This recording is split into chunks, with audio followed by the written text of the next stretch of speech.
So did you send? What does the sneezing elephant mean? That I'm sick Your and I'm voice. sneezing, Oh, okay. and that my nose is I a thought little you were trying to say stuffy. you sound like an elephant. That I felt like an elephant. You're gonna sound like an elephant. You said sorry for my voice, then you sent me an elephant. And The elephant's sneezing though. It's sick. okay, I got You got me. you. So did you stay up for the keynote, or did you watch it this morning? I watched it this morning when I woke up. I finished it around half an hour ago. Oh, good. I did not even try to get up. Yeah. Didn't have a crying child up this time. No children were up and crying to wake me up in time for the event. That was my alarm last time, wasn't That's it? just... Yeah. So we actually all watched it as a family on the couch this morning from 6 a.m. As a family. I know. Yep. Because Yasmin was up, the two Wow. kids were up. So I was watching it on the couch and they just Mhm. sat and watched it with me. It was something special. I'm surprised you got Yasmin to be interested enough to watch that with you. She even had a bit of commentary to add. Really? Yeah. Which I'll mention Okay, if I can remember as we talk on each product that was announced. Okay, cool. But I actually wanted to start with something else. Mm-hmm. So, a couple of weeks ago, I noticed on my wrist where the Apple Watch would normally sit, or where it did sit, Mhm. was that the skin on my arm was like turning a bit weird, like looking like dry and wrinkly, just a little bit gross, like under the body of the watch. How weird is that? That is weird. Was it like rubbing your skin raw or something? Yeah, that's what I thought it might be. I've worn an Apple Watch kind of since Series 0, probably more often than not. And I've never had it before. Mhm. And I've certainly gone through periods of wearing it 24/7 as well, or 23/7. And I've never had it before. But anyway, I thought I'll try it on the other wrist to give the left wrist a break for a while. But I just couldn't get used to it there. Okay. So a few weeks ago, I just turned the watch off and put it away in a drawer. I thought, give the wrist a breather and let the skin go back to normal. All right? Okay. Last night, I thought, maybe I will wake up for the Apple event. I'll just set an alarm on the watch because that's the best place to have an alarm that only wakes you up, right? Right. So I got the watch out of the drawer, put it on my wrist, and then turned it on, and then went to brush my teeth. And as it takes like 15 years to start up, by the time I was finished brushing my teeth, it was ready. I went to type in the passcode, and the first number worked, and the second number didn't work. It would like press a different number on the screen. So I tried a couple of times, and it kept doing that same thing. So I thought, all right, I'll just reboot it. So I held down the side button, and the screen lifts up from the watch the entire way around the watch. No. It is sat in a drawer for at least a week, and in that time, the screen has somehow unadhered to the body of the watch. That's usually because the battery is swelling. Right. And if you remember back, I used to have the Series 3 and had this same problem, and Apple refused to repair it at the time. It was pre the program where they acknowledged this as a fault. But there was no swollen battery at that time. It had just happened for some reason. So yeah, it's doing what Apple thought they might do, since they announced a repair program for this exact issue. So you can take the watch in and get a new one? Well, seeing as it's your old watch, I'm not sure how that's going to work. I may have to send it back to the United States for that to happen. Just because it's a US watch, you think? Actually, now that I've said that, my MacBook was actually purchased originally in the US, and I have had something repaired under an extended repair program. So, yeah, maybe I should try it here first and see what they say. I think it would work, and I think you'd get... Well, man, I don't know what they do, because it's not like they still make stainless steel Series 3 watches. They might upgrade you. Ooh, wouldn't that be nice? Surely they've And then got you get some one with Australian bands as well. Yeah. They must have some though, right, for repair purposes. I mean, how long has it been since they made the Series 3 in stainless steel? They make the aluminum one still, but it's been 3 years now. I don't know if they have any left to give you or not. All right. Well, it's definitely worth a shot. And if not, I might be packaging it up to send back to you. Okay. All the Apple stores are closed around here, so I don't know how that would work. I'd have to mail it in, I guess. Okay. Apple Watch repairs in my city actually get mailed off anyway. Every time I've taken one in, which is twice, they've mailed it to the other side of the country for the repair. Oh, wow. I'm surprised they even bothered to repair an Apple Watch. I figured they would just replace it. Yeah, actually, I think that's what they ended up doing both times. Except the last time when they refused to replace it. I wonder what they would upgrade a stainless steel Series 3 to. Maybe they'd offer you an SE? Yeah. But if they wanted to give you the same case material, it'd have to go always a Series 6, and that's a huge upgrade. Yeah. Well, we can just cross our fingers. I've got my fingers crossed for you. I have everything crossed for you. That's an exciting upgrade. I'm glad you look at it that way and not, the watch is dead. Yeah. I mean, the extended repair program's still going on, right? So they're going to do something for you. It's probably worth checking. Yeah. I'm doing it right now. You know, at minute, even if they do somehow have stainless steel watches sitting around still, you'll get one that will work on carriers in Australia if you want. So it's still an upgrade. It says the repair program's only for aluminium watches. What? Yeah. Screen replacement program for aluminum models of Apple Watch Series 2 and 3. How can they say that only one case material has a problem? Maybe it's more, it's less rigid than the stainless steel. Eligible models. I think it's still worth trying. Oh yeah, definitely worth trying. Man. If there's no repair program, chances are I'm going to be sending it back to you to try your luck there. Okay, I'll give it a shot. So what if between you and me, they just flat out deny to fix it in both places? Would you think about getting a new Apple Watch, or would you be fine without it? I'm pretty borderline. Like, I wasn't going to buy a new watch after my last Series 3 had the exact same issue and they refused to fix it. I was like, nah, I'm done with Apple Watches. I'm like $700 out of pocket at this point, and Apple's refused to fix an issue that was caused by them. Right. And the last year hasn't really changed your mind much on that. I haven't sweetened up. I'm still bitter as hell. Okay. I'm going to go spend my money on other Apple products. The Apple Watch is really useful for some situations. For a lot of situations. Right. But it's also not, I don't know. It's not like I have to wear it. Like, I have to take a phone somewhere. I don't have to take my watch somewhere. It's also really expensive for what functionality it offers, or at least that I use of it. That was the problem I ran into with the Series 6 this year, is like I really can't justify spending another $700-800 on a watch that I just get notifications on. And notifications is, yeah, probably the biggest feature. I think this is the thing I missed most about not wearing an Apple Watch the last week, is that you have to go and check your phone, which is kind of annoying when you go back to that. Or right, yeah, you got to pull out of your pocket and everything. Yeah, and you have to like leave the volume on so you can hear when you get a message. Can you not feel the vibrations? I seem to be immune to feeling vibrations.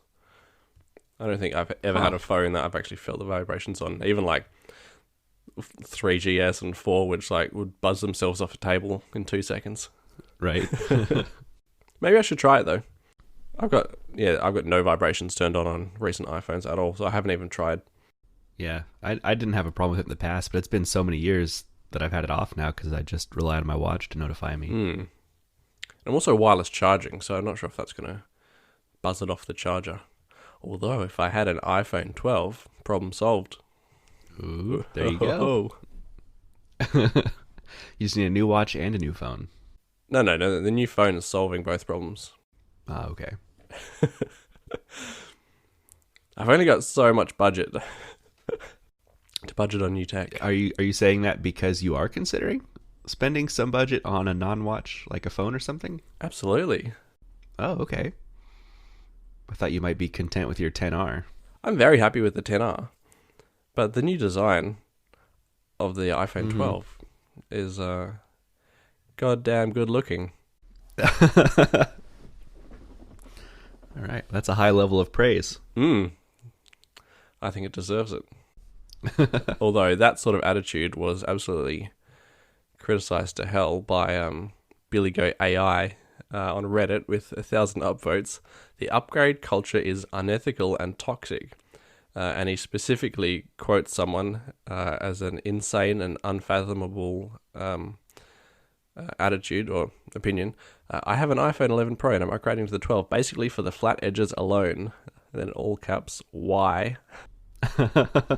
This kind of mentality is criminal. You better not listen to me on the podcast then. Because I will buy the new iPhone even if there's nothing I like about it. It's a fair opinion in some respects, but also it's not like your old phone is just going in the bin. It is being used by someone else. Like someone has to buy the new phones, and then someone's going to pick up the second-hand phones. Yeah, it's an expensive job, but someone has to do it. Hold the torch. Might as well be me. Yeah. But before we talk more about iPhones, should we have a chat about the HomePod Mini? Yeah, let's do it.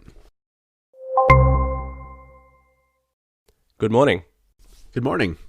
And a good morning it is, because we have two things we really wanted. A HomePod Mini in black and white. I'm pretty torn on the HomePod Mini. Oh, really? I thought you'd be all for it. I mean, I'm happy that it exists, and I think it's going to bring a lot more people into the HomePod smart home ecosystem. But just from looking at the size and the single driver design, I'm not very optimistic about the sound quality compared to the big HomePods. I think the market has shown us that no one cares about sound quality, though. Right. Well, I actually use my HomePods to listen to music. It's more an actual speaker than a smart assistant. Yeah, me too. I think it's like 95% music, and then maybe 5% listening to the news in the morning, and then 1% trying to send a message and having it fail, but trying every now and then just to see if it works. Right. Actually, since I moved home, nothing here is smart anymore, so I don't even use the home controls for anything anymore. Just because you haven't set it up yet, or what's the reasoning for that? This house that I've just moved into, I swear to God, has a different kind of light fixture in every single room. So, oh yeah, I've got like a couple of regular just screw-ins, which is not what was in the previous house, so none of my bulbs are screw-ins. I've got no bayonets. I've got some like downlights. I've got some which are like weird prongs that look like they would kill you with electric shocks. And I've even got some light fixtures where you take off the shade, and there's nothing in the fixture that I could identify as a light source. That's how weird it is. And yet when you turn the switch on, it lights up. It's like an array of LEDs on the ceiling. It's so wacky. But anyway, if I wanted to re-smarterize this home, it would probably be a $1,000 exercise in replacing almost every single light fixture. Or, and this is what I did because I'm in a similar boat in my current house, put smart switches on the wall instead. That's a thing? Mm-hmm. Are you kidding? I just had an electrician here fixing some light switches yesterday, so I could have killed two birds with one stone. I mean, you don't even need an electrician if... What? You're a smart guy. You know, unplug two wires, put two wires back in. You just take out the existing light switch and put the new one in. That is highly illegal in Australia. It's illegal? It's very illegal to do your own electrical work, even on lighting. Wow. That is not a thing here. Okay. Anyway. But, yeah. I use Wemo smart switches, and they are great. They work just like regular light switches, and the advantage is, even if the lights are turned off at the switch, you can always turn them on with Siri, because I don't know, they're never actually fully off. And that's the biggest pain with regular light switches and smart lighting, is that right. I mean, I would like tape the light switch on and then put a smart switch next to it with double-sided adhesive. But then, mum comes over and she's like trying to turn on the regular light switch because she's got no idea what's going on. Right. Yeah. So would you not dot some HomePod minis around the house then, since they're only $99, rather cheap? I do have probably a couple places I'd stick them, just where I don't have a HomePod, and so I wouldn't necessarily need them for music, because now I just want full home coverage for the intercom feature. That does look good. Now, I didn't really follow exactly how it works. Like, do you specify where your intercom's going, or does it just do the whole house, like every HomePod you've got? And AirPods, actually, which was kind of cool. And people get notifications on their phones, and it can come through your CarPlay. But my understanding was you could either specify or broadcast to everyone. And how does the specifying work? By room or by person? I'm not sure. They didn't actually demo that, because in the video the guy said broadcast everywhere when he was saying the command. So I don't know what the actual... I imagine it's probably a combination of both. I bet you could specify a room if you're speaking to a HomePod, but obviously if you just want to send a message to someone's phone or something, you probably have to say a person. And did you say CarPlay as well? So I guess that would only be when the car's in the driveway or the garage. No, it's maybe while you're driving. It would just go over your cellular connection. That's cool. So it's treating the car like another room of the house, which it kind of is in some respects. Yeah. So this isn't a new feature. I know Google's had it a long time, and the Alexa's had it for a while, I believe. But it's actually probably the one feature I've wanted the most to come to HomePod. Just because I've always liked the idea of having a home intercom to shout at the kids if they're in the basement or something. Me too. It's such like a 1970s wealthy house feature to have. Right. Yeah, every now and then you visit someone who's in like a fairly, typically large house, but was built a while ago. And there's like what brand is it normally? It's like the wood panel, maybe Honeywell. And they just look like straight out of, the 70s or 80s maybe. And they, of course, never work because they all died 10 years into their life. Right. My brother works for Honeywell. Oh, really? Yeah, but he doesn't make home intercoms. Okay. Honeywell does a lot, and he works on their nuclear bombs. Well, okay. I'm just going to look up if they ever made intercoms. Oh, they definitely make home accessories. Oh, okay. I don't know about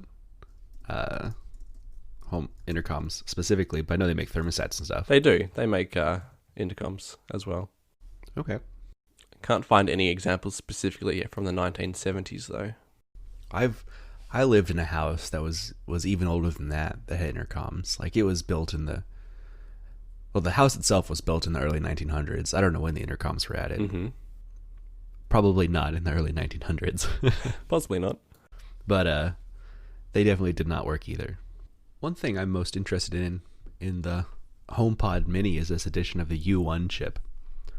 And they said in the keynote it was specifically for handoff. But handoff on the existing HomePod already works great just with Bluetooth proximity. So I'm interested to see how well ultra wideband enhances that. But also, John Prosser has been saying for the last few days that the HomePod Mini and an upcoming Apple TV, both with the U1 chips, are going to act as like ultra wideband hubs in your house. And when AirTags and whatever other ultra wideband features Apple's working on finally come out, they're going to work as like anchors in your home, so the ecosystem can keep track of where everything is relative to each other. So I'm interested to see how that develops.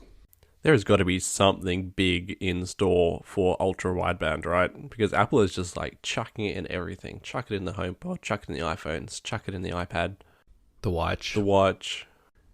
Yeah, they've put it in everything, but it still does basically nothing right now. The only advantage in the HomePod is that your phone gives you like haptics as it gets closer to the HomePod when you're doing handoff. It's It already does that. It kind of does. I mean, it just does like one haptic when it transfers. Right. Almost like a notification vibration, I suppose. Right. But the sense I got from today's keynote is that it's going to like, you know, when you're like coming off a highway and they put rumble strips that are increasingly close together to like give you the sense that you need to slow down. Uh-huh. That's what I'm getting the sense of. Like the iPhone's going closer to the HomePod and it's like click, click, click, click, click, click, click, something like that. Ooh, that could be cool. They said the haptics would give you the sense it was like physically connecting. I think that's what's the words that I can't remember who was presenting at that point. I think that's the sense they gave. It'll simulate the sensation of plugging something in. Yeah. Are you reading that now or from memory? No, I'm just making that up. Yeah, roughly that. That would be cool. Also, is the a new feature, is it? Although not really to the HomePod Mini exclusively, is the update. So you can ask for a daily update. It'll give you calendar appointments, reminders. That'll be nice to have. That's a feature I used to use quite a bit on like my Google devices. So, although I don't leave the house much anymore to even need weather or traffic updates. I would be interested in it if it's customizable and the extent to which it's customizable. Like, can I say which news sources I want to play and if I want news sources at all? Maybe even like, you know, how some podcasts put out a couple of minute podcast every day, if I could chuck one of those in there. Oh, yeah. Because the Google Home has like dozens and dozens of news sources that you can play from, which is cool because you can stack them up. Right. That's kind of the only experience I've got with Google's one because I can't use the reminders and whatever else there is. Calendar. The HomePod Mini itself is going to be available for order November 6th and shipping on the 16th. But they didn't specify when these updates would be coming to the existing HomePod, and I was kind of hoping we'll see them sooner than that so I can start playing with the intercom before next month. Is there something coming up next month that you specifically need an intercom feature for? There's nothing coming up. It's just, if it doesn't come soon, it's going to probably roll out the same time the HomePod Mini is sold next month. Well, they have to put the feature in the Mini before it ships, so right, maybe it will. And we got like 14.1 come out today, I think, so maybe the HomePod tomorrow. Yeah, 14.1 had a rocky release, I think. Is that why I don't see it on my phone anymore? Was it pulled already? Yeah, so first of all, it was only seeded to developers. Ah, my bad. But then it was pulled, and then it looks like it's available again now. So I don't know what was going on there, if there was a bug or something. But yeah, the 14.1 Golden Master is available to developers now. Right, okay. I thought it was public release. Not yet. Yasmin's comment on the HomePod Mini was that it is very cute. It is cute. It looks like there's a lot of people commenting it looks like a Magic 8 ball. It looks kind of like a pot plant, but without the plant. Or maybe a vase. Right. They didn't learn from the original HomePod that when you put the LEDs on top, you can't see them in a lot of scenarios to know if you've actually activated Siri. Right. It does look like that light up notification area is bigger now. It does look a lot bigger. So maybe it's bright enough that you can see it from the sides now as well. But it's actually got a lip around it now, whereas the original HomePod didn't have a lip. That's true. Another thing they're sticking with is 360-degree audio. A lot of other manufacturers have given up on that because they realize that no one puts a 360-degree speaker in the middle of the room because they don't want to run power cords to like the coffee table. And have gone back to single direction or 180 degrees. But Apple is pretty happy to stick with 360-degree audio. Yeah. I mean, with the way the HomePods calibrate themselves when you set them down on a surface and they kind of tune themselves to the room, they almost need that 360 degree so they can direct audio whatever directions are best. Although the HomePod Mini, with its one driver, I don't know how much it can actually control. And even HomePods, even though they're fairly circular, still have a definitive front and back because there's still a power cord coming out of one side. True. So they could probably get away with directional, but I imagine the 360 lets them calibrate the audio to the space a little better. And it's sending audio down, just like the original HomePod, which I don't know. I never thought it would do that when you just look at it fully clothed. But the audio comes out of like the bottom 10% of the speaker. So the rest of it is just, I don't know what it's doing. Maybe some sort of muffling or improving the acoustics somehow. Right. Yeah, the HomePod Mini with its just the one speaker facing down. There's definitely a lot of, well, it's not a ton, but there's definitely some space above the driver itself. The full-sized HomePod has like a ring of tweeters around it, though. Yeah, but they're all in like the bottom 10% facing down as well. The outlets for them. All right. It's been too long since I've seen the inside, I guess. You can easily just pull the fabric off yours. Oh, yeah. No problem. But I think it fits well in the market as like a semi-premium device, considering all the other smart speakers are cheaper than this still. But as long as the sound quality delivers what Apple is promising, then I think it's a fairly typical sort of Apple product to release. Right. Yeah, and it's a good price point. I know there was concern it was still going to be a over $100 device, so I'm really happy that they got down to $99. And $149 Australian. Okay. Did you notice when they were listing applications it works with, they didn't mention Spotify? I was waiting for the icon to appear, and it never did. Yeah, even though it does work with Spotify, I just don't think with the legal stuff going on right now, between Spotify just being very vocally against Apple and backing Epic and everything going on, that Apple just didn't want to give them any stage time at all. Even though it would promote this speaker quite a lot to list it as a feature. I bet a lot of people would go, oh wow, it works with Spotify. Maybe I can consider it. I had a friend who was watching the keynote, and he texted me. He says, it doesn't work with Spotify? Ah, right. Yeah. Case in point. Yeah, unless you keep up on the Apple news and they opened it up to allow things like that, yeah, you'd have no idea based on Apple's marketing. I think we're going to be a little surprised about the actual size of it once we've got it in our hand. Have you seen the physical dimensions? No, I haven't read the dimensions. All right, just without looking, how many inches tall do you think it will be? Without looking. I'm trying to visualize something similar on my desk. I don't know, like 6 inches? No, it's half that. It's only 3.3 inches tall. Wow. That's very small. I know. I think a lot of people are going to be surprised going from screen to real life, or when it arrives in the mail, or whenever they get it. Yeah, it's tiny. It certainly didn't look that small sitting next to Tim Cook in the video. He used a HomePod Mini Max, actually, so that explains the discrepancy. What if that was the rumored HomePod 2, and it's got the same shape? You heard it here first. I don't know how they'd be able to fit the same number of speakers. I guess if it was just bigger, they could make it work. They list as a feature for microphone design for far-field Siri. I have to say, far-field Siri is like my least favorite thing about the HomePod, because I can be across the house talking to my phone like half a meter from me, and the HomePod will pick it up and then just not hear the rest of my request. It's quite annoying to have far-field Siri. I wish we could limit it to near-field Siri.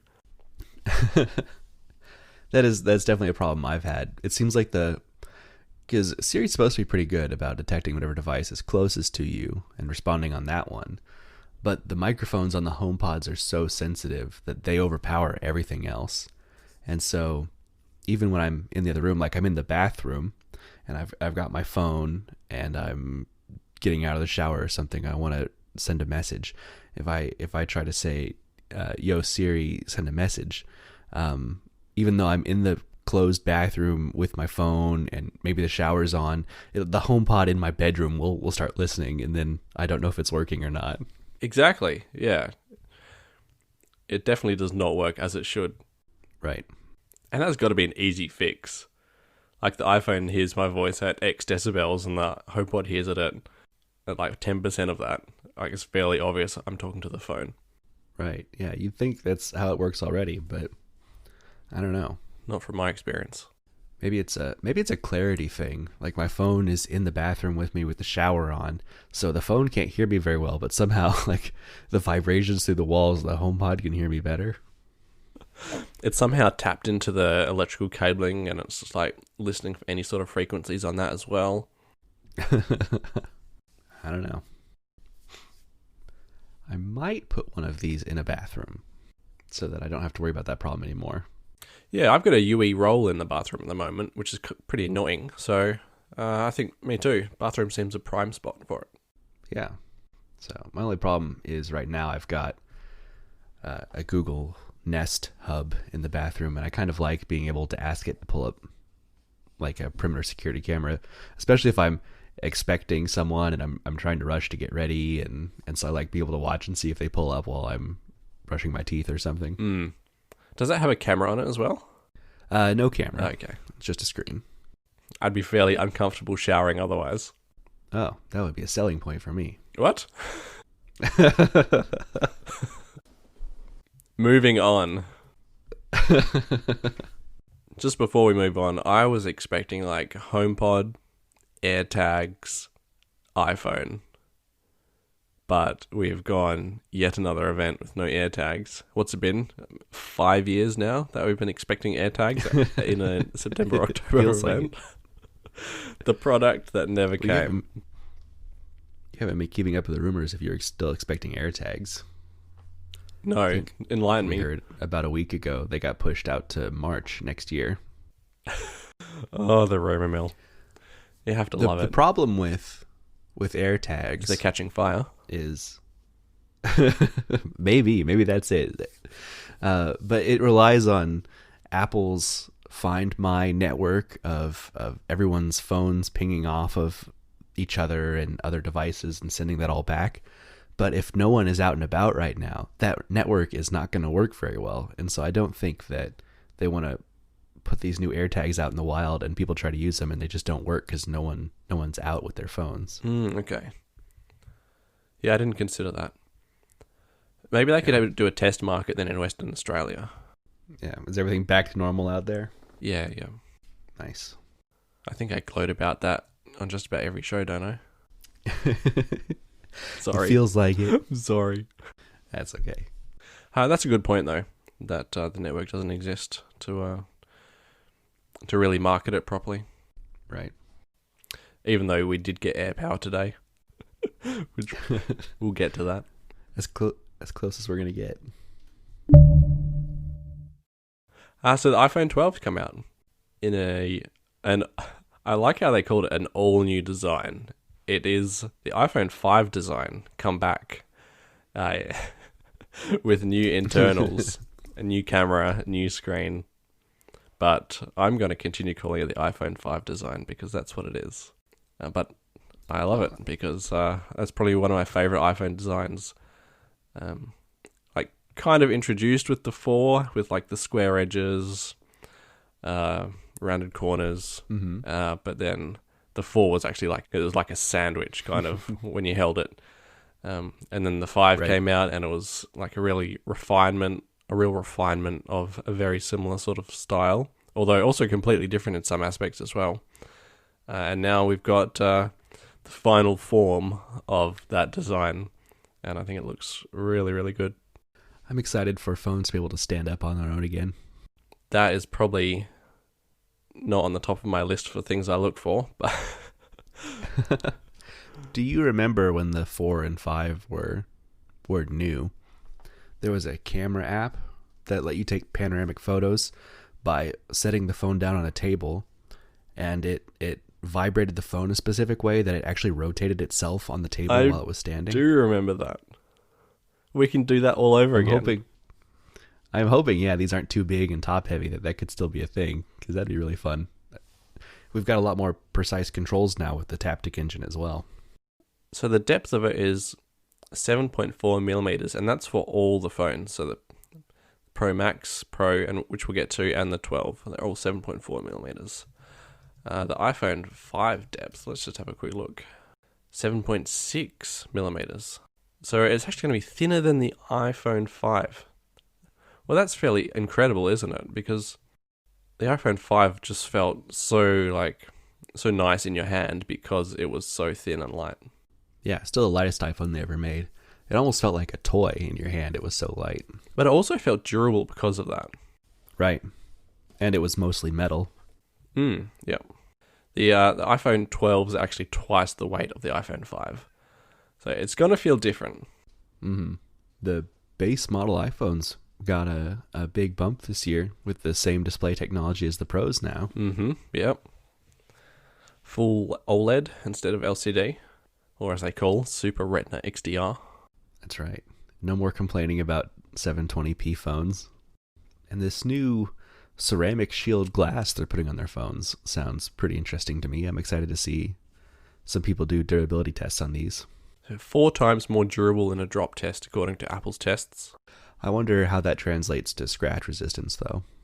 The 11s were not very scratch resistant. You can tell me better, but I heard all sorts of things about them being like bars of soap when it came to scratching on the front. Really? Let me pull mine out of my pocket here. Usually this time of year, after carrying a phone for a year, I have at least one fairly deep scratch in my phone that's been bothering me for maybe a couple months leading up to the event. But I haven't had any deep scratches. As a matter of fact, looking across the surface of this phone, it looks nearly spotless to me. So maybe I just got lucky this year because, yeah, like I said, I usually do get at least one deep scratch at this point. But so far, this has held up great. Okay. Maybe the select anecdotes I heard were just people treating their phones poorly. Well, the majority of the year, I haven't been able to do quite as much traveling out and about as normal. So probably less sand in my pockets and things like that. That's a thing. So it's been sitting on my desk the majority of the year, which is not usual use case. But I'm always happy to take harder glass because those scratches, when your fingernail gets caught in them, and that's the most annoying thing.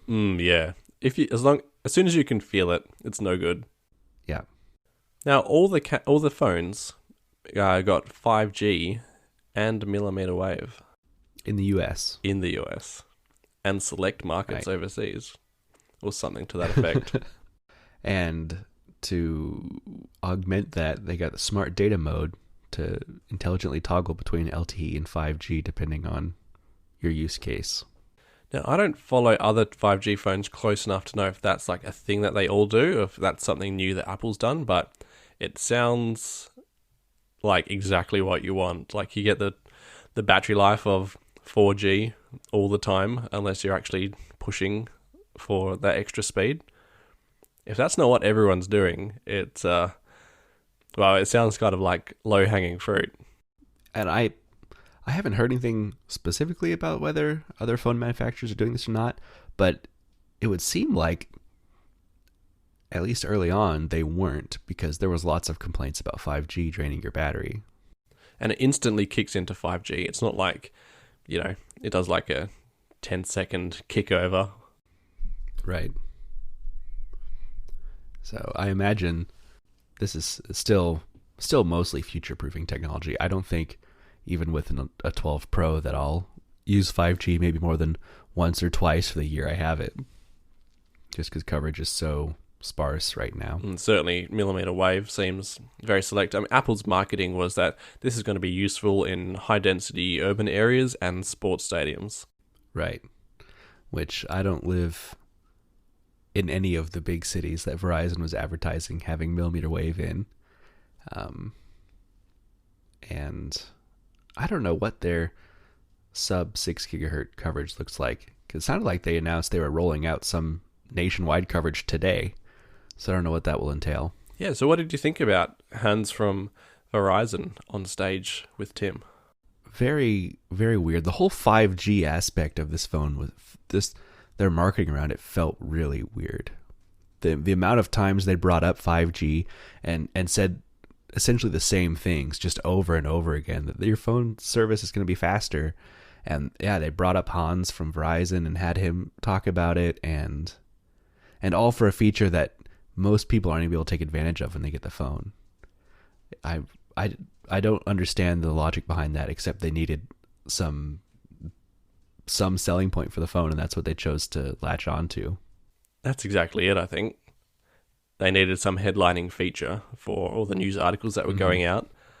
And besides the design, there wasn't too much else. But to paraphrase Yasmin's commentary on this topic, she said something like, 5G is stupid, 4G is more than fast enough for me. Wow. Coming from just a regular consumer, I guess that says a lot about the state of the world. How dare you call Because I feel the same way. Regular consumer. I think you've said enough times in this podcast that she's by no definition a tech enthusiast. Yeah, no. And that we're doing this show just because you need someone to talk to. It's true. I feel the same way. I've never once, as long as I have my 4G coverage and it's solid, I've never once thought that it wasn't fast enough for whatever I was doing. They kept saying things like, you can download a full album before your foot hits the ground while you're tapping your foot, or you can download a whole movie in a few seconds. But I don't do any of those things while I'm out and about, so it really doesn't make a difference to me. I'm always walking, and as I lift one foot, I'm thinking, if only I had the next album before my foot hit the ground. That's like my primary use case, actually. Right.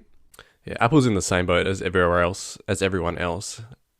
They're struggling to market what 5G is actually for, because all the use cases that everyone is coming up with to sell to the regular consumer or even irregular consumers is kind of they're not really hitting home, I would say. I think the closest they got to advertising in a way that would appeal to average consumers was talking about how you can play League of Legends on the go and with no lag and do it in a competitive way. But that's a very niche group of people, I think, who'd be excited about League of Legends. There's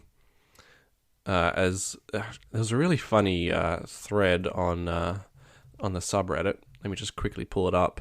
It's called like the realistic Apple event. I think in practice, the biggest benefit that people are going to get out of 5G is just when you're in a crowded place, there's going to be more bandwidth, and so your data is not going to get slowed down. And for people who live in places like that or frequently visit sports arenas or stadiums, they will appreciate that. But that's still, maybe half the people who buy iPhones live in places that are congested enough to actually benefit from it. And I don't think I haven't had a problem in a sports arena since 3G. Yeah, and I maybe go to a baseball game a year, so I really don't have an opinion on it. Here we go, Honest Apple event. For some reason it's missing off the page. Maybe it's been deleted now. Huh. I actually can't remember what I was looking for now. Something about League of Legends. Yeah. Honest Apple event. One of the bullet points was League of Legends on iPhone because now 14-year-old nerds will appreciate Apple. Other bullet points. I wonder if Verizon selling its soul was worth it.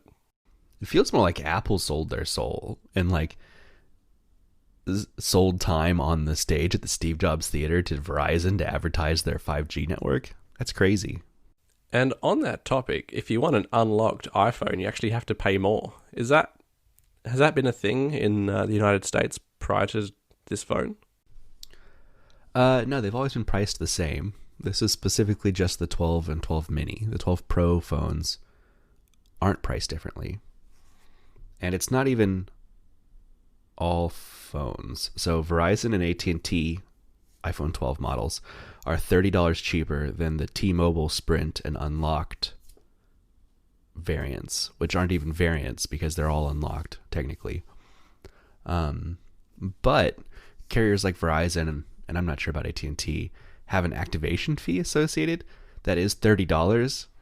So you're saving $30 on the purchase of the phone through Apple, but then Verizon's going to charge you $30 to activate the phone on your plan. And I don't know if they're trying to offset it in some way by doing that.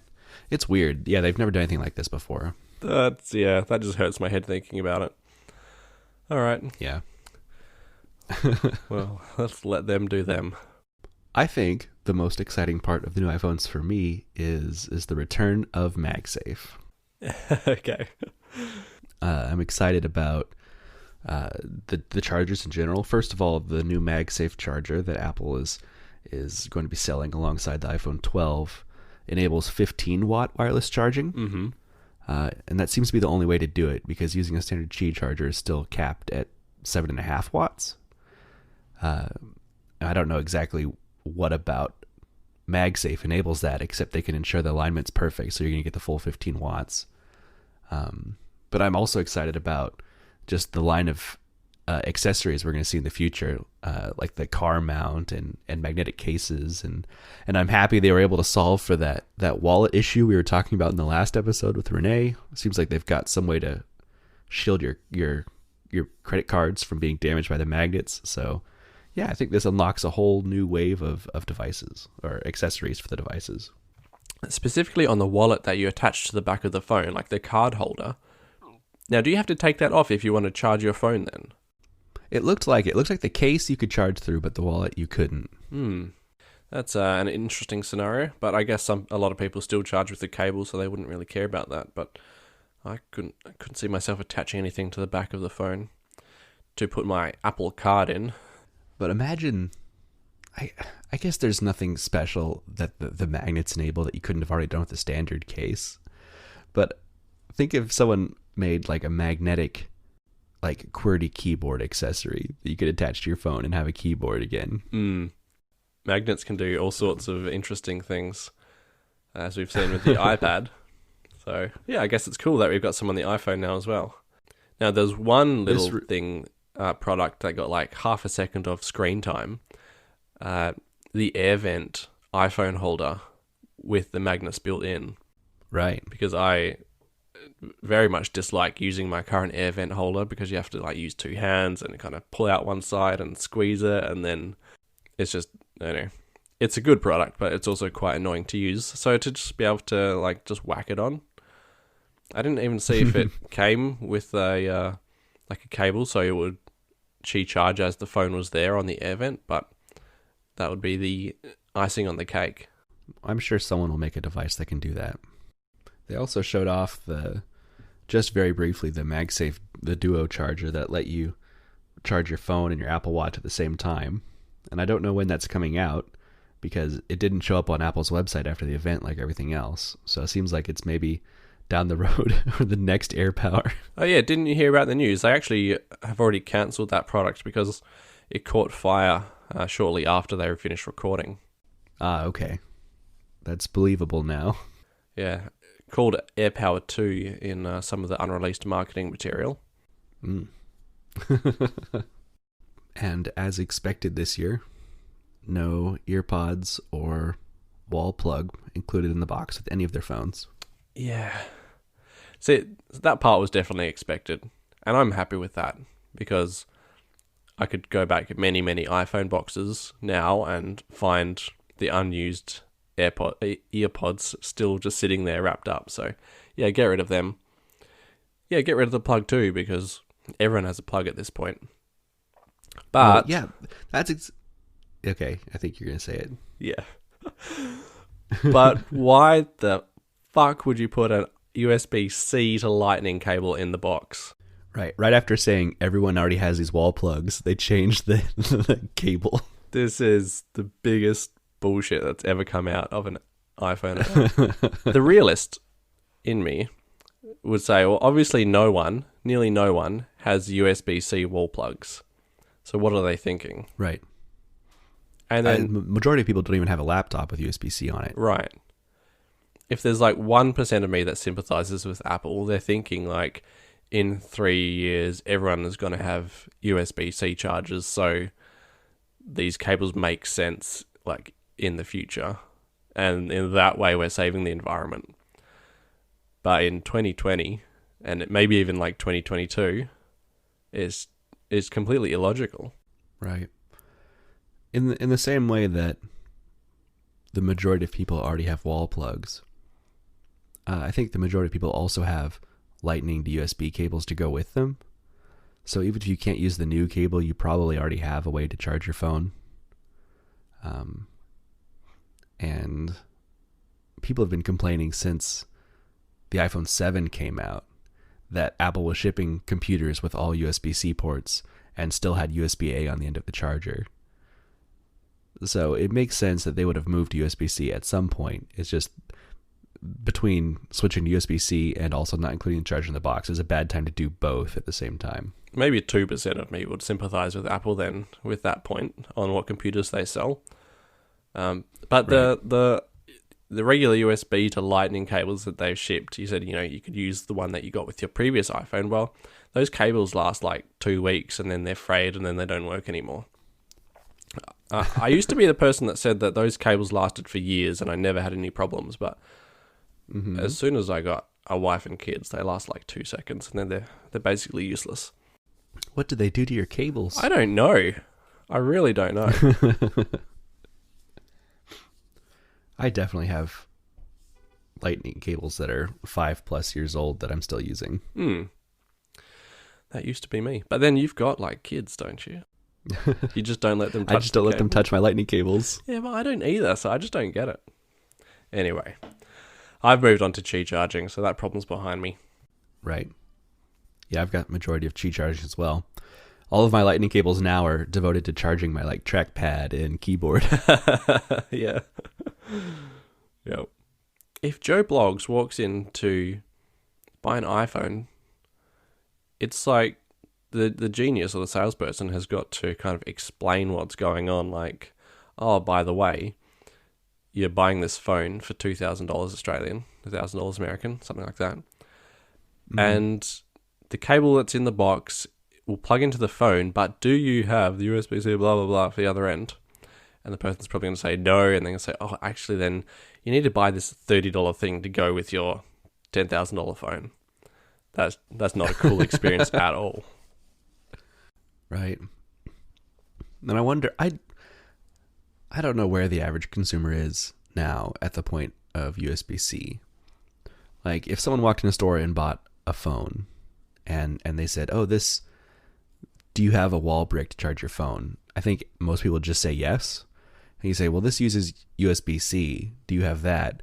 I don't know if the average consumer would know what that is and know to answer that question, or if USB-C is still kind of a newer thing that people wouldn't necessarily know the difference. I think a lot of people would just hear USB-C, just hear USB in that sentence and think, oh, yes, I've got USB, and that's the absolute limit. Right. You have to be vaguely enthusiastic about tech to care about USB plug types, I think. Yeah, it's not ubiquitous enough yet for people to maybe know the difference. But this whole new MagSafe charger and removing things from the box, I can see a roadmap that maybe 2 years from now, I think we'll get it like a 12S, and then we'll see the same design. But I think maybe the iPhone 13 could be entirely portless. I can see that happening now. Yeah, we've been wondering about a portless phone for a few years now. Well, Apple's made it clear that they have no intention of moving from Lightning to USB-C. It certainly seems to be that way. They've way. had every opportunity to do it. Yeah. So at this point, I think it's obvious that that's because they're working on going wireless. And with MagSafe, I can see that certainly happening soon. They also updated the cameras in the iPhone 12. So the standard wide camera has a 7-element lens now. Yeah, that's what Renee mentioned on the last show. He was quite excited by that. I don't know much about how adding more pieces of glass inside the camera makes it better, but maybe you can enlighten me. Normally, each piece of glass goes to correct something about the image. So it's not always the case that more elements equals better. And there's been times in the past where you get like a really nice lens and it's only got like 3 or 4 elements in it, or even fewer. But yeah, typically these days, more elements, and each element corrects something about the way the light hits the sensor, whether it's like curvature or aberrations or that sort of thing. So yeah, I think Apple did briefly give a line about what the 7 elements were for. I think they might have said something about sharpness across the frame, but I can't remember exactly. But that would be a reason to have another element in there. Okay. And I don't know if these updated cameras or the updated processing power of the A14 Bionic, or maybe it's just a combination of those two things, enabled them to put night mode on all cameras and the time-lapse mode as well. Yep, night mode and night time-lapse, wasn't it?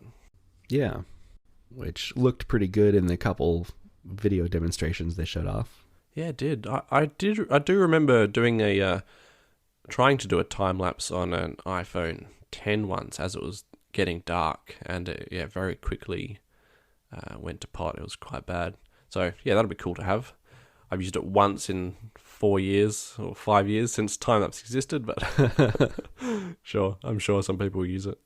The wide lens, so the iPhone 12 has the wide and the ultra-wide, the wide lens has a new f1.6 aperture. I think it went from 1.8 to 1.6, so now it's a wider aperture letting more light in, so it has even better low light or light gathering capabilities.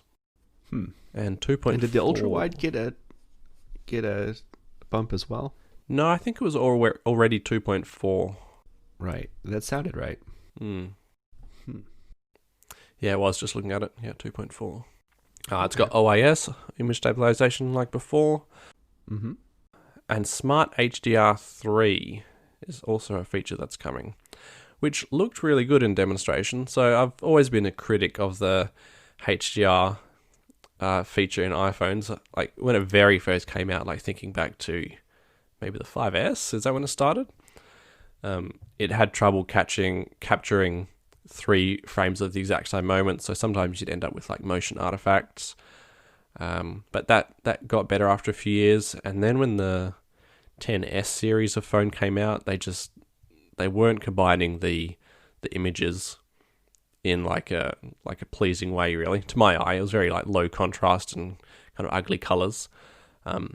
But one of the features they mentioned is the HDR is more selective. So in one example, they had like a very contrasty sort of scene with a tree and a woman standing there, and the HDR had kind of picked out her face and brightened that up. But unlike what it would have done on the 10S, which is to also kill the contrast on the background, it looked like the background had been left alone in its fairly natural contrasty state, which is exactly what you'd want from an image in most cases. A lot of this is just to taste as well, but I think most people would want to retain like how the scene looked, but also have a face that was visible in the photo. So I'm pretty excited about HDR3. And how do you feel about Pro RAW? Oh, that's in the 12 Pro though. Are we on to the 12 Pro? Oh, I guess it is just a 12 Pro feature. Sorry, we'll hold on to that. All right, thanks. We'll also save Dolby Vision for the 12 Pro, even though I have some comments about that in relation to the 12. Well, maybe the last interesting thing about the 12 is the 5 colors it comes in. Yasmin's comment was that the blue looked really nice. I agree. I think the blue is the nicest color for the iPhone 12. They've got a similar green to the new green the iPad Air comes in. Standard white and black, and then product red, which I think is maybe in second place for me. The red looks great, yeah. Not sure about the green for me. It's a little bit insipid, a little bit weak. Right. Mm-hmm. And white and black are fine, just a little plain. I didn't actually see a white one. Is there a white one? Silver, white, whatever you want to call it. Silver. There's a white one. Yeah, okay. Yeah, all right. I just missed it. Priced at $7.99. Yep. Orders October 16, delivery October 23. Yeah, it's one of the ones that we'll see first. Mm-hmm. Which is a problem for me that I'll talk about closer to the end. All right. And then Apple jumped onto the iPhone 12 mini. So that was fairly well rumored and fairly a given that it was going to be coming, I think. But it's a 5.4-inch screen, and it's this is the part I was impressed with. It's exactly the same as the iPhone 12. It's like spec for spec. When you take away the fact that the screen is smaller, or that you have a different screen. Yeah, I was very, very happy to see that they did a small phone the right way and didn't make you have to choose size or features. Yeah. And realistically, if you look at the battery comparison between the 12 and the 12 mini, it doesn't look like you're losing too much in battery life. Video playback on the 12 is 17 hours, and video playback on the 12 mini is 15 hours. So that actually seems like a relatively small loss in battery life for how much smaller the phone is. Although I wonder what that looks like if 5G is running. Yeah, I'll see how much that destroys the smaller battery. I think it'll be an incredibly popular phone just for the simple fact that it's $100 less than the regular sized iPhone 12. And it's actually the price that the iPhone 11 started at. So the 12, which is kind of like the default phone, actually went up by $100. I wouldn't be surprised if Apple expected the 12 mini to actually be the default phone for everyone. I had seen something recently that, coming from the supply chain, Apple expected the 12 to be the most popular. I'm not even say that's default or not, I don't know, but it seemed like they had placed most orders for just iPhone 12. Okay. But yeah, if everything was truly equal across the board and iPhone 12 Pro didn't exist, I would definitely be purchasing a mini. If the Pro didn't exist, you would go for a mini, right? Okay. Right. And if you compare like the 12 mini to, say, the older style iPhones like the 7, 6, 6S, and 8, the mini is almost, well, not quite 10 centimeters, maybe 5 centimeters shorter, yet it has a 5.4 inch display compared to a 4.7 inch display. So it's smaller than that style with a bigger display.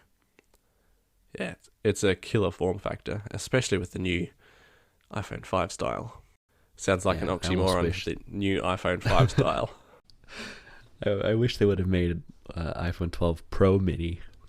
Ooh, yeah, that'd be a confusing lineup though. But the Pros are huge, aren't they? Yeah, and they both got bigger this year. So I guess just quickly before moving on to those, the 12 mini won't be available for pre-order until November 6th and in people's hands on November 16th. Okay. So still got about a month wait on those.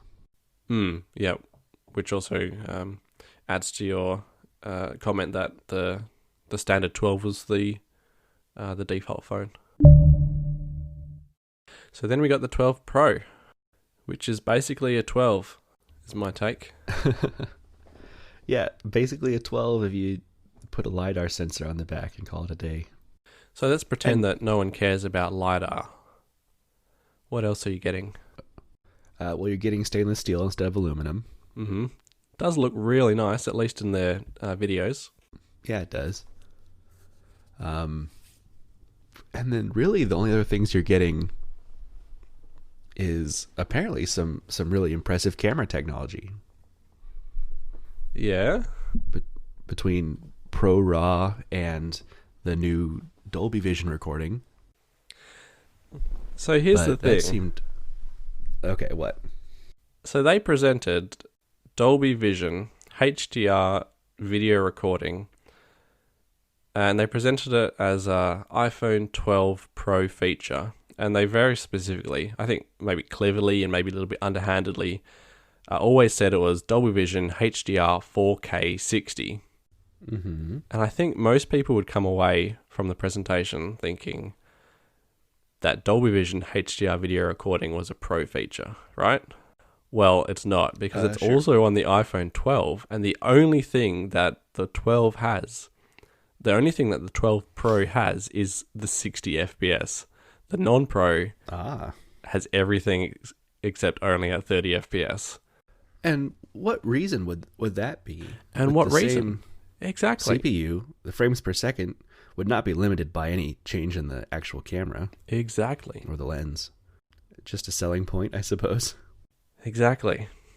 And on that point of selling points, the Pro RAW as well seems only to be software limited. I mean, maybe it's not. Maybe we need to do a deeper dive into what the image signal processor is, and the Pro's got a better one. It's got more teraflops or whatever, can do more work and work on the HDR at 60 FPS and also give raw files with all that baked in information. Well, the image signal processor is in the A14. I'm trying to give Apple something here. Yeah, maybe it's not just a Pro feature, and they just needed more to talk about at the Pro part of the keynote. I mean, 'cause, you know, I think the 11 Pro also already had what they call extended dynamic range for video. And the 12 non-Pro has that at 60 FPS. So it's only the Dolby Vision part of it that's limited to 30 FPS. Every other spec-wise I can see with the cameras is the same. The Smart HDR3. What else have we got? The telephoto lens, of course. I missed that one. Oh, yeah. And, yeah, I guess that's a big one. They marketed it a little, almost misleadingly in my mind, where they said that I guess it's not, but they said you had basically 4x of optical zoom, which they're speaking in terms of from ultra wide all the way to telephoto, but I read that as a 4x telephoto.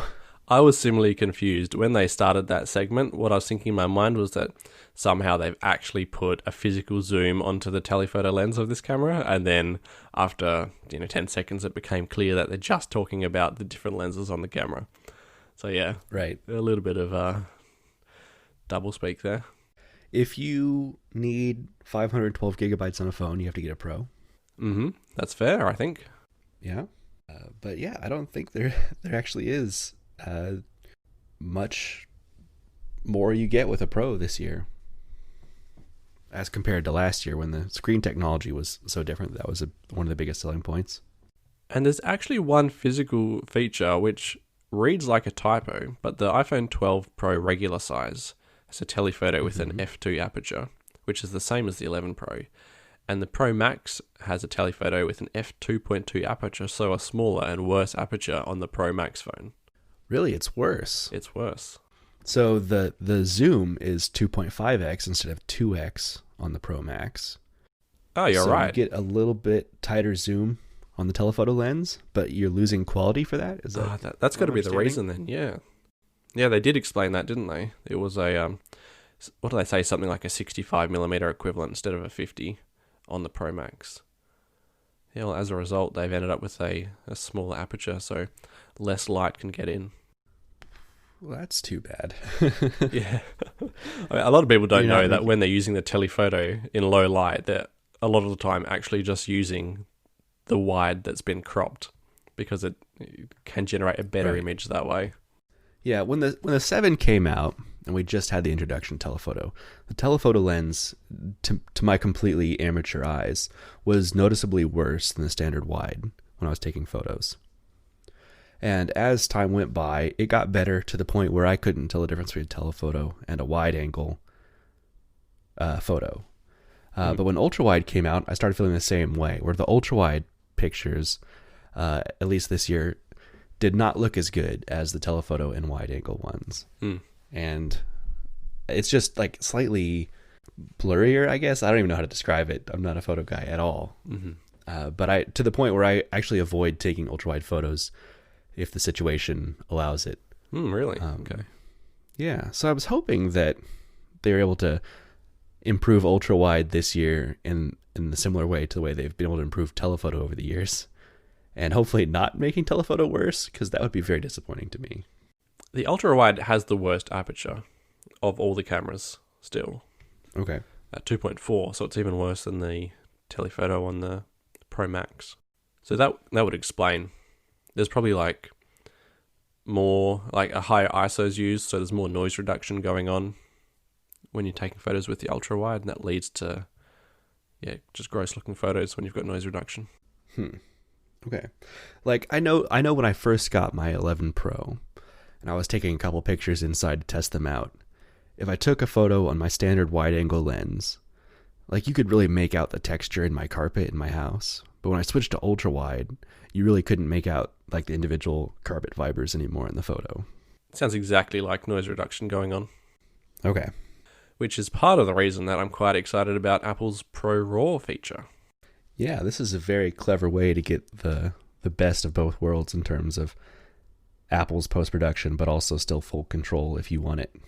So with any iPhone made in like the last maybe 5 years, if you take a photo in like a fairly darkish sort of area just with the default camera app, and then you take a photo with one of the camera apps that supports the raw data, I'm thinking like the Lightroom app or Halide, and there's quite a few of them.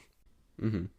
If you then compared those photos side by side, you would be actually blown away by how much detail there is in the raw image compared to the image you get out of the default camera app.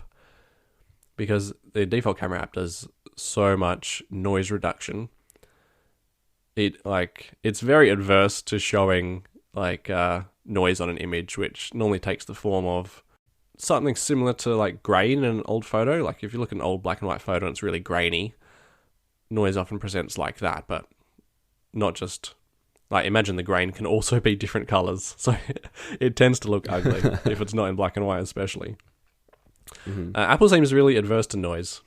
A lot of people don't mind it quite as much though, but Apple does a lot of smoothing, so you get rid of noise and you lose detail. It's just the way it goes. Even with all this computational photography, there's only so much you can do. But yeah, get rid of noise and you lose detail. If you don't care so much about noise, you can actually get a really nice detailed image, even in low light on an iPhone using these raw apps. So it sounds like what Apple is now doing is giving you the choice of what to do in the default camera app with the feature they call Pro Raw.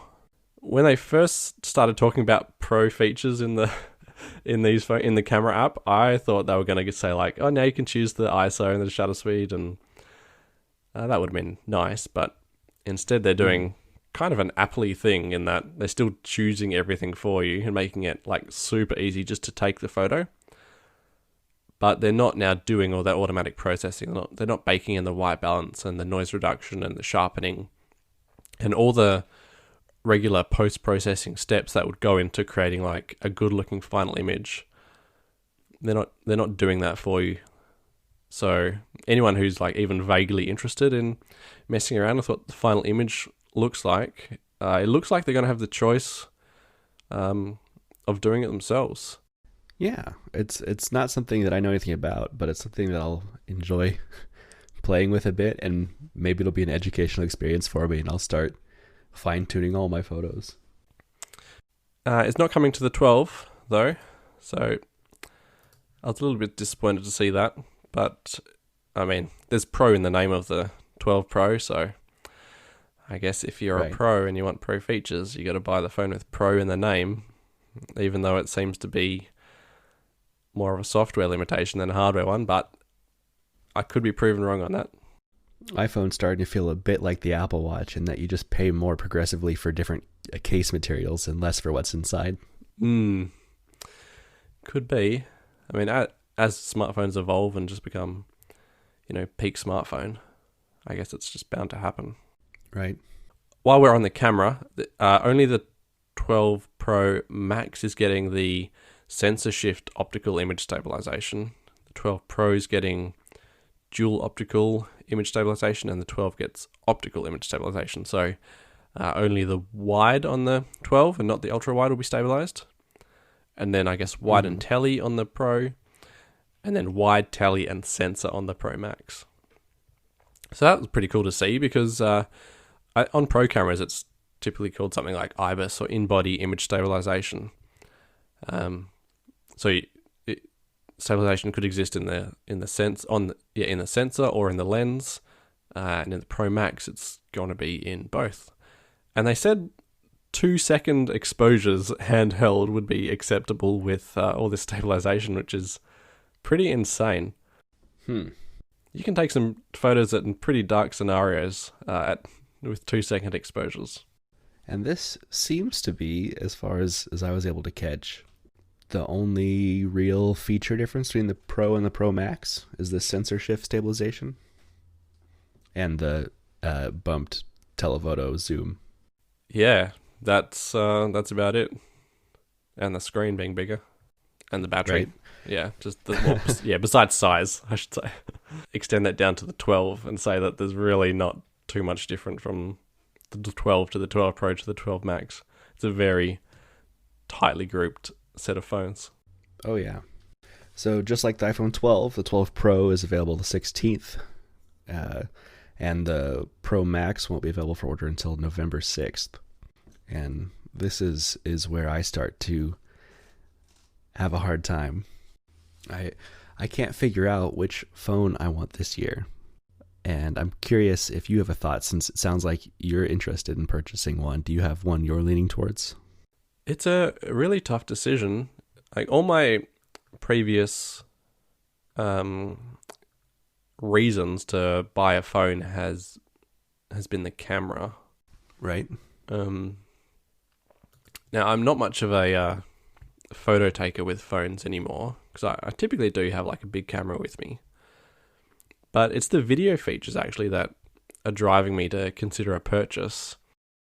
And with that in mind, the combination of Dolby Vision HDR, we haven't really talked about what that is, mostly because I don't really know, and sensor shift stabilization, Okay. is pushing me to the Pro Max. All right.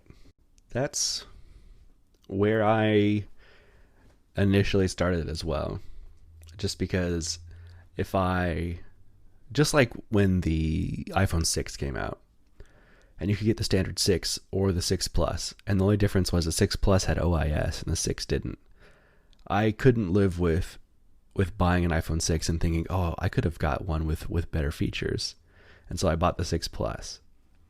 And so I'm very much in the same boat right now, where it's like, man, I could, if I got the iPhone 12 Pro, I would just be thinking this whole time, I could be taking better photos if I would have got a Pro Max.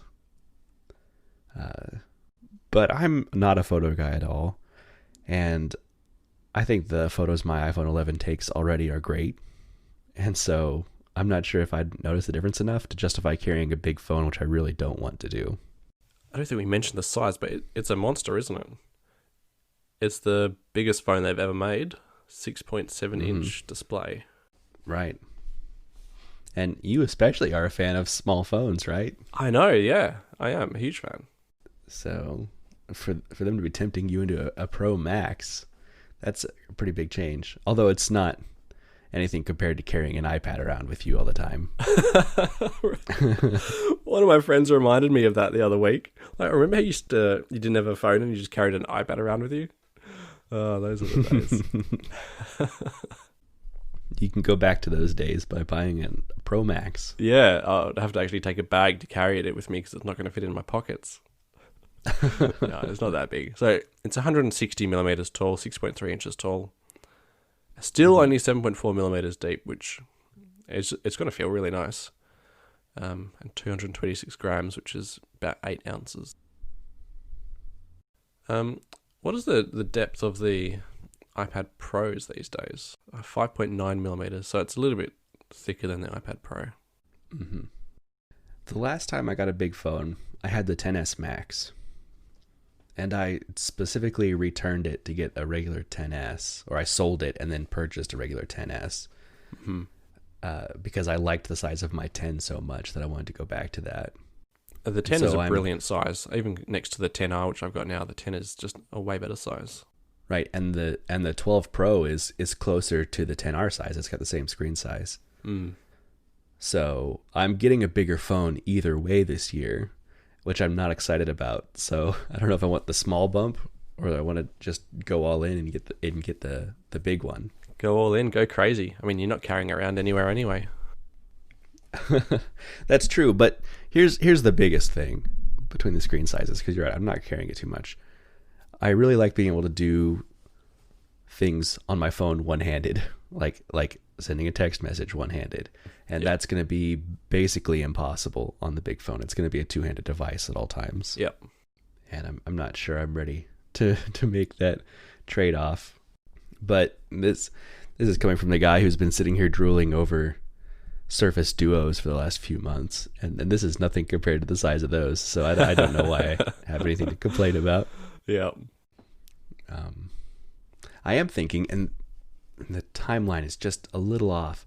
I was thinking about just getting both and seeing which one feels more comfortable. Because I also, here's the other thing, right? And this is maybe weighing on my decision more than anything else. If I decide that I'm happy with the 12 Pro, I can have it in 2 weeks or less than 2 weeks. And if I decide that I want the 12 Pro Max, I have to wait a month for that. Well, I think there's a lot compelling you to buy the 12 Pro. Right. The video stabilization or the camera stabilization is still very good because you've got optical and electronic. So you really still got two forms of stabilization. Right. Yeah, there's also like, man, who knows? Maybe there's something else there that Apple hasn't mentioned that the 12 Pro Max has that the 12 Pro doesn't.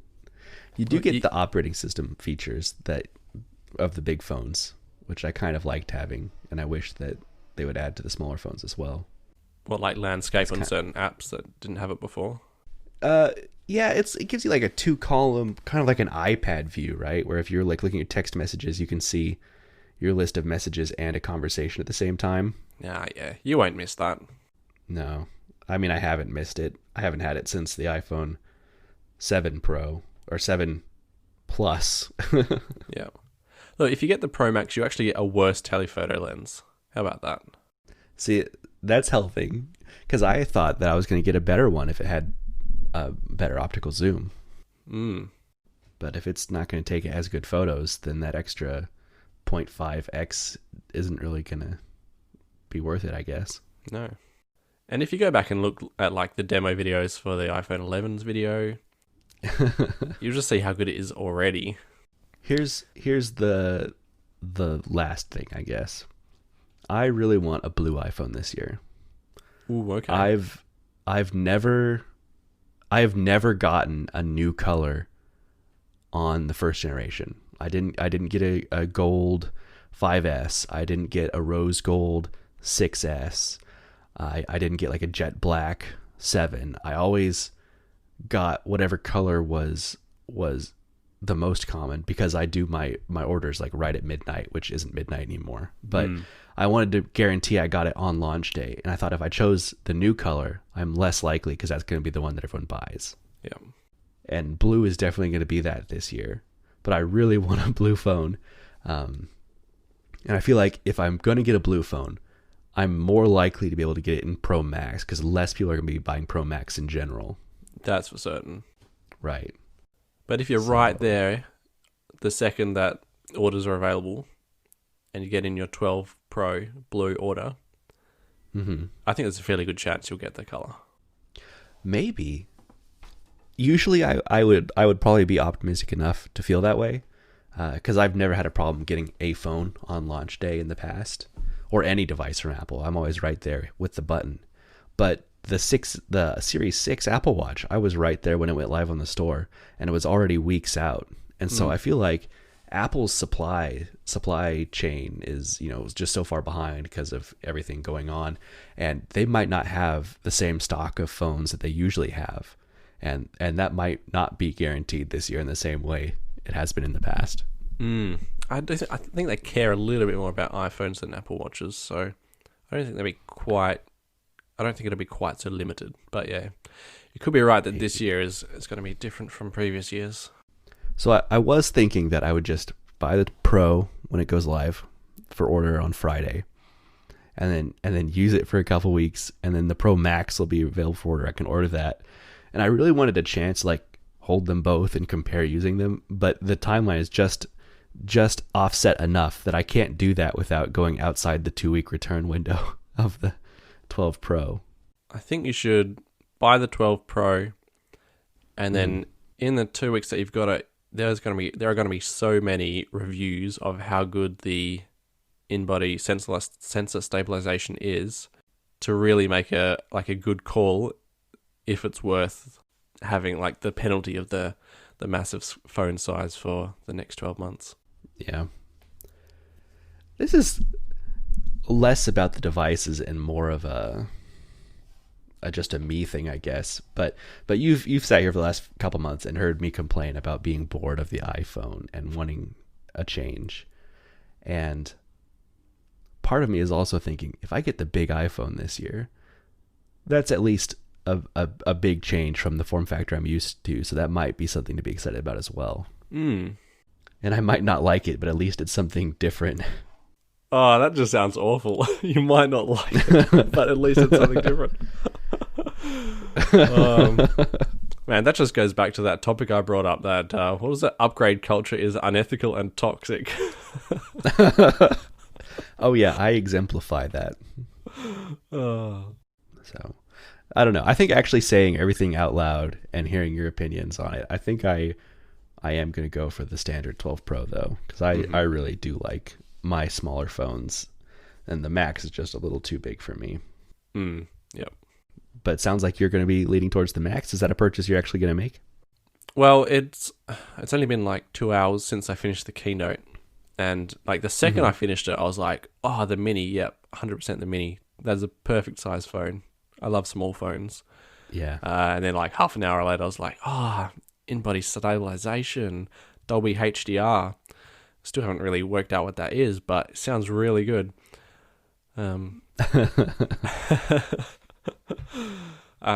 and I've been just on a kick of recording video on my iPhone recently, and I've been enjoying it. So that's pushing me to go to the best video features I could get my hands on. We'll see what 11 o'clock brings, and then see what 1 o'clock brings, and yeah. How long have I got to make this decision? I used to be the person out the front of the Apple store in line, but yeah, I probably, even if I do make a decision, I probably won't jump on the launch day orders or anything like that. So, okay, yeah. If you're deciding between the Mini and the Max, you've got a month to figure it out. But if you don't care about getting a day one, then you've got all the time in the world. Exactly. So we'll see what I end up with. What I often do these days is just get what's the word? I get fatigued about even thinking about the decision, and then make no decision at all. So that could be where I end up. I'm a terrible consumer. When we started this podcast, I had the impression of you that your feeling about upgrading phones was similar to mine. And I guess maybe that's true if you were the guy in front of the store at one point in time. But when we started the podcast, we both had iPhone 10s, I guess, at that point. And then the new iPhones came out. You're like, I don't think I'm going to carry a phone anymore. And then eventually you got like the 4-year-old SE. I was like, oh man, I really misread James. I thought that he was going to be upgrading phones every year like me. I thought you were as toxic as I was. I wish I was as toxic as you were sometimes, as you are.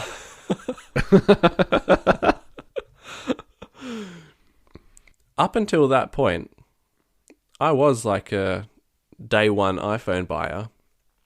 And even with the 10, I was on like launch day, or maybe it was launch weekend. Well, I was like coming back from a family holiday with like a 3-year-old boy and my mum-in-law and my grandmother-in-law who were visiting from Germany. Like they'd flown 24 hours to come and see me, and we'd gone like a sub-holiday on their holiday.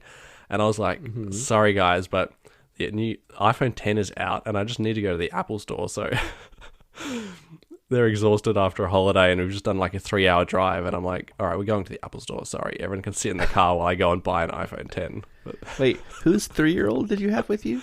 A 3-month-old. It was Johannes when he was 3 months old. 3-month-old. Okay. Actually, he wouldn't have even been that old. He would have been more like 6 weeks old because he was born in September, and I'm sure the iPhone came out in October that year. Nope. iPhone 10 came out in November. November. All right. That explains why he's a little bit older then. So he would have been maybe 8 weeks old. So yeah, I put extended family through well, not too much pain, but certainly an inconvenience on their holiday to go and buy an iPhone 10. But maybe that whole experience just changed me for the better or the worse. I know you would say worse. I mean, I'm not proud of myself. I wouldn't necessarily say that I'm better than you because I feel like this urge to always have the newest phone, even if I'm not excited about it. And I've gotten to the point now where I'm handing down my phones every year. There's going to be like a chain of my old phones. So I got to keep upgrading now because there's people depending on me to get my old phones. Oh, I was in the exact same boat. Yasmin had my old 7 Plus, and she was depending on me getting the iPhone XS and getting my iPhone 10. And because I didn't, she just ended up with my 10 at that point, which she still has to this day. Such a great phone. And I was left in the weeds. Yeah, because you had initially planned on getting the XS and then had a last minute change of heart or something. Yeah, I just never did. It's just that reason it wasn't exciting anymore. We've talked about in previous shows. There wasn't really much to the XS, was there? I mean, the 10 was a massive change from previous years. But then XS was just like the same phone with arguably a worse camera. And then the 11, more of the same. Yeah, if you didn't care about the extra lenses and stuff. Yeah. So, and yeah, as someone who carries around a much nicer camera, that's not an appealing feature to you anymore. Exactly, yeah. Because the camera is always one of the compelling reasons to upgrade. And that was gone. I was really disappointed with Apple's demonstration of LiDAR. I figured at this point, after it being in the Pro for the most of this year, that they were going to have some real like killer, like we're putting LiDAR in the phones and look at all the stuff you can do with it. And they barely spoke about it. Like, you have LiDAR, AR is better now, moving on. And I don't know. I'm still waiting to see what this killer app for LiDAR is that's making Apple want to put it in everything. Yeah, LiDAR, ultra wideband. It's just like chucking features in there with with the future in mind, but it's very opaque to us. Hopefully they can see where this is all leading. And actually, speaking of, not misses, but yeah, I guess a miss is that there's no 120 hertz display in this phone, so I'm guessing it's still 60. Didn't hear anything about it. Yeah, I'm sure it is, but what I've heard is the 12 Pro has the ability to run at 120 hertz. Now, this could be the same way that people said the 11 technically supported reverse wireless charging when it never did.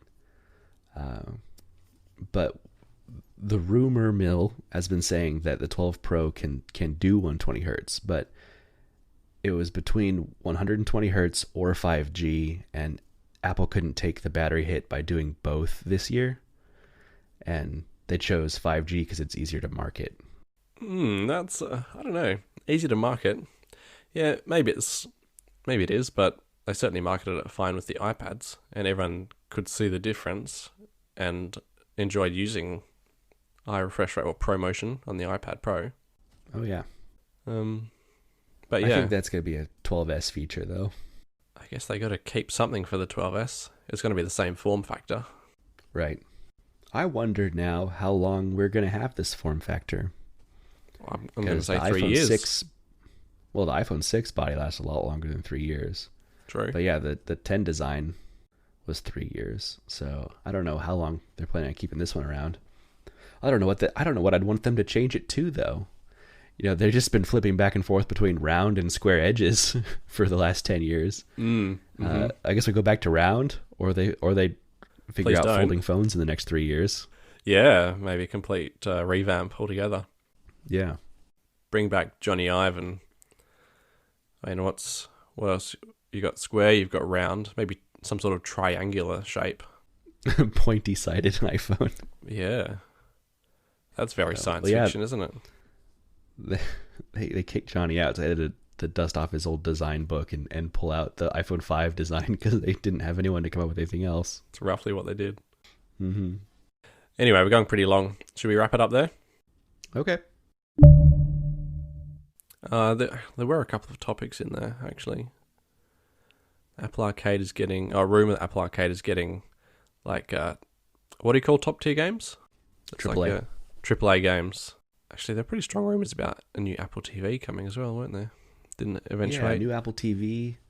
Rumors of some kind of Apple gaming controller to go with it. And Apple Arcade Plus. Did you see that? No, I didn't see that rumor.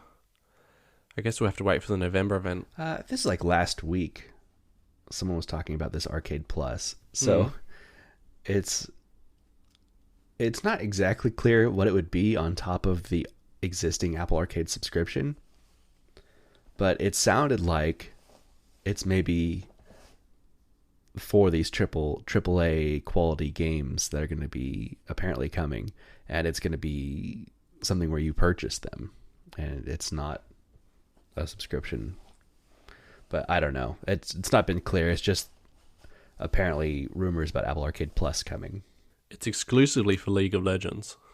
That's all you get with the Plus. Well, I was excited that this article specifically says that it's getting games that will rival Breath of the Wild, because Breath of the Wild's like, it's one of my favorite games, period. Certainly one of the most fun games I've played in a long time. So if they're targeting that kind of game, I'd be excited to try them out. Yeah. And the other article I just chucked in there was that the security chip on any Mac with a T2 security chip is fairly vulnerable to an exploit, and it cannot be patched. So all it takes is physical access to the computer, and you'd be able to get the contents of that computer, even if it was encrypted. Which, as far as, I mean, this is a serious issue, and it's going to have to be fixed by either Apple altering the code on the T2 chip moving forward or getting a T3 chip. But as far as security vulnerability goes, the ones where you have to have access to someone's computer is probably the least concerning in my mind. Yep. I still live my life as if, you have access to the computer, you have access to everything, so.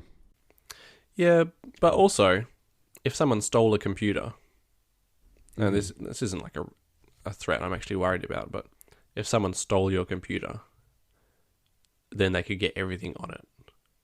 And currently, that's not the case if you use FileVault. But if you have a T2, then suddenly it is the case. And I'm sure someone working in security or, I don't know, national level security, espionage, covert operations. I don't know if they're carrying around Macs, but suddenly they've got something to be worried about. Right. Yeah, it's definitely an issue Apple will fix, and it just means that there's a whole generation of computers they've made in the last 5 years that will forever be inherently unsafe because it's an unfixable exploit. Yeah. But also the kind of thing that Apple tends to patch pretty quickly when they do find out about it. So I wouldn't be surprised if I'm positive that these Apple Silicon Macs won't have this issue. Yeah. And the rumors say it, well, not the rumors, I guess the reports say it's a fairly dumb error as well, that some diagnostics entry was just left open on these two chips. Yeah, specifically you get into diagnostics mode without needing to go through any form of authentication first. Yeah. So even if they just required you to sign in before getting into that mode or whatever, that would have solved the problem. You can see why someone would have thought it would be a good idea to leave that open before sign-in. Oh, yeah. I'm James VDM on Reddit and on Twitter. And I'm Jellywoot on Reddit and Twitter. And the shows are all posted on reddit.com/r/the_r_apple_show.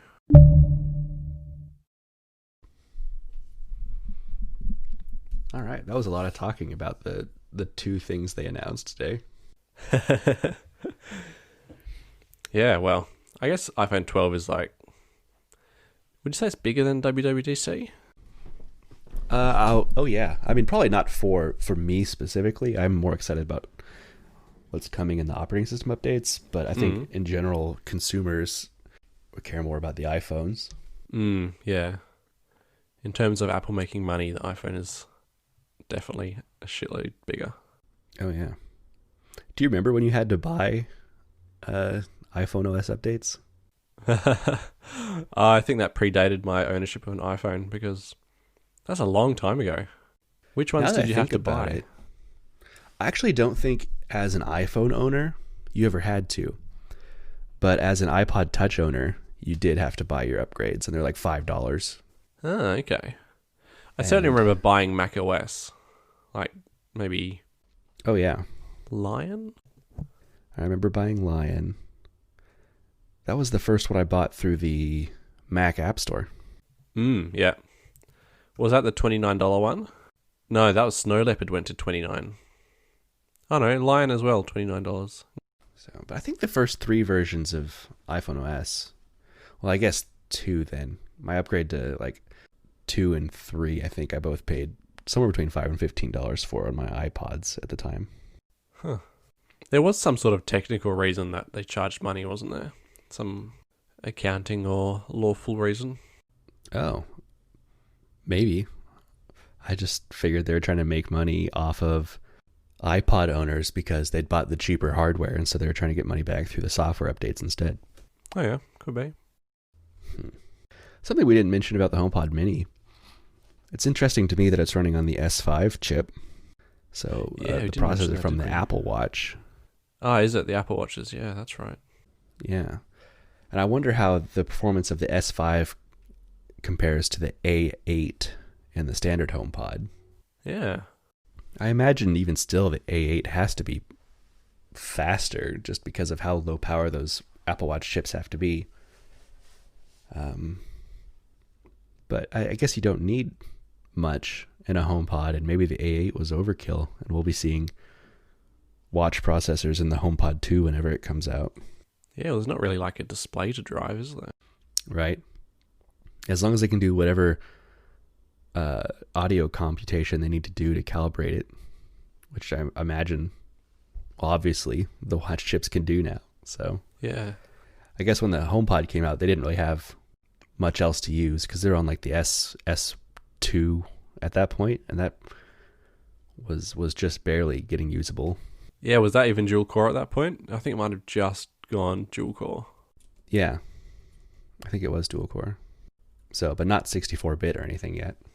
You know what else the S5 and the A8 have in common? They're both Samsung Galaxy phone models. Well, now we know where Apple's been coming up with their chip names. Yeah. Another interesting one is... Yeah. Oh, go ahead. Do you think there's going to be another event this year? Yeah, I think all signs point to yes. The rumors keep saying we're going to have a November one as well, and they already said that Apple Silicon Macs are coming out this year, and I can't imagine that's going to be a press release. I imagine they're going to want stage time to talk about them. For sure. Which I'm most excited about that. So, do you think whenever they make improvements on their ultra wideband chip, we'll have a U2 chip? Just call it the Bono chip. The Bono chip. Is that where you're going with that? Yeah, that is where I was going.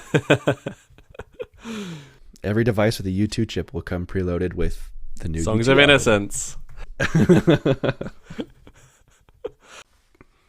That'd be hilarious. Yeah. It's just the default thing that plays on your every device with the U2 chip when you first turn it on. I mean, that's basically what happened to me for the longest time. Whenever you get a new device and you just plugged it into my car or whatever and it auto played, it was always Songs of Innocence because that'd be the one album I had downloaded. You didn't do that thing to delete it from your phone library, your music library? No. As a matter of fact, if I go to my music library right now, I bet it's still there.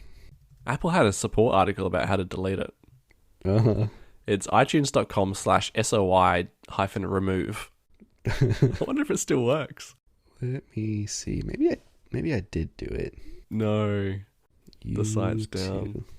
That's so funny that they had to do that. I mean, what a ridiculous idea.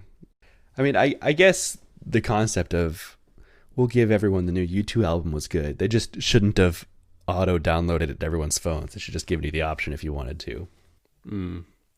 Yes. But then it might not have been the biggest album launch of all time. Oh yeah, I do still have Songs of Innocence. Yeah, I wonder if they did that specifically just for U2 so they could say that. Yeah, I bet. Or someone in Apple thought it was a good idea. Yeah.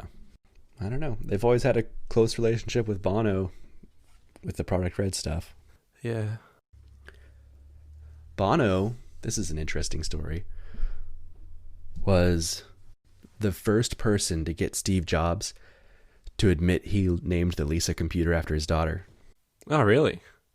I didn't even hear of that. Yeah, I forget where I read this. It was something written by Lisa Jobs. But I don't know if it was in one of her books or something. But she was talking about, she was on some family trip with Steve, I think in like a house in Europe or something, and Bono was there with them, and he made an offhand comment to Steve about like, yeah, you named that computer after your daughter, didn't you?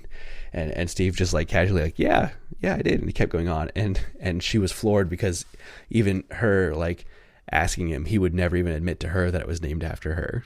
Oh, and yet But Bono got the goods. Casually say to Bono, yeah. Huh. Wow. So I forget what he always said it was. I'm gonna look. He always said Lisa was an acronym. I'm trying to remember what he called it. Local Integrated Software Architecture. Sounds Which doesn't like even a make backronym. sense. Yeah, it's a backronym. Yeah. I don't know why you would name a computer after your daughter though, and then deny it when it's obvious anyway. Yeah, he had a fairly weird personal life, didn't he?